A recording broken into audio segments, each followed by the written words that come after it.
I'll just make a couple of comments. Thanks very much again to our panel, experts, all. You know, I'm a marketing guy by trade. That's what my business does. I do marketing for a living. It is unfathomable for me to think that we have some folks within the Republican infrastructure that thinks that we can attract a particular demographic, a particular audience, a particular set of customers without communicating them effectively. You have to create awareness, you have to create interest, you have to create desire, and then the customers will adopt your product.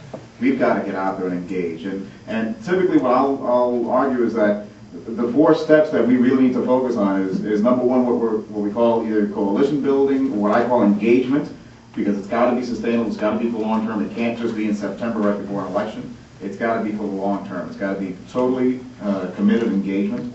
The other thing I talk about is in-reach. Outreach is one thing, but the in-reach, us being able to go into our own infrastructure, our own party leaders, and try to make sure that they are aware of the fact that there is such a thing as sensitivity, that words matter, that words can hurt. And the one thing you know about Hispanics is that, you know, we can be sensitive people. You look wrong at us, you talk about our mother, you know what? It's on.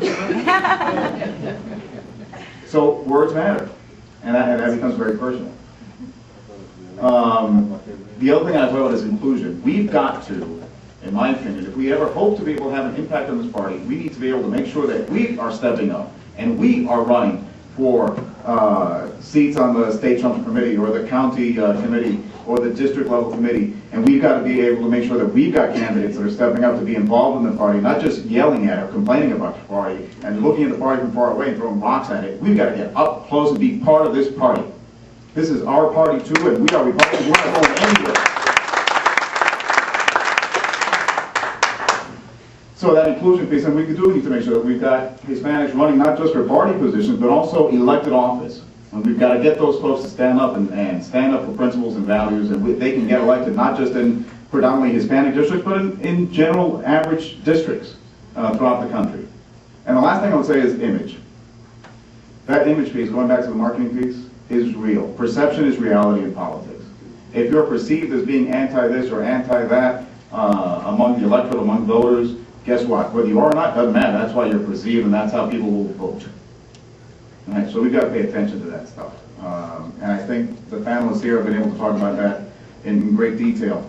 I'll mention a couple of quick points that I think I jotted down as next steps that I think we need to be able to focus on. This dialogue, again, is not the end of a journey, it's the beginning. We need to, we're going to take the action item as an organization to be able to reach out at the state level to have these similar types of dialogues take place in all of those states where we have chapters and others, and we're going to reach out to other organizations so that we can make sure that this dialogue between the party and our community of Hispanic Republicans, Hispanic conservatives takes place, and those uncomfortable conversations need to be had.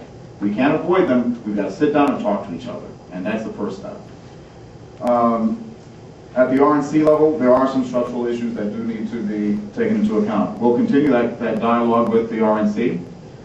We'll talk about those things. Hopefully we'll have some friends on the inside, in addition to Chairman Steele and Co-Chairman Larimer, that we can work with. And I'm convinced that Chairman Steele he gets it, and he's committed to working with us to make some of those things happen.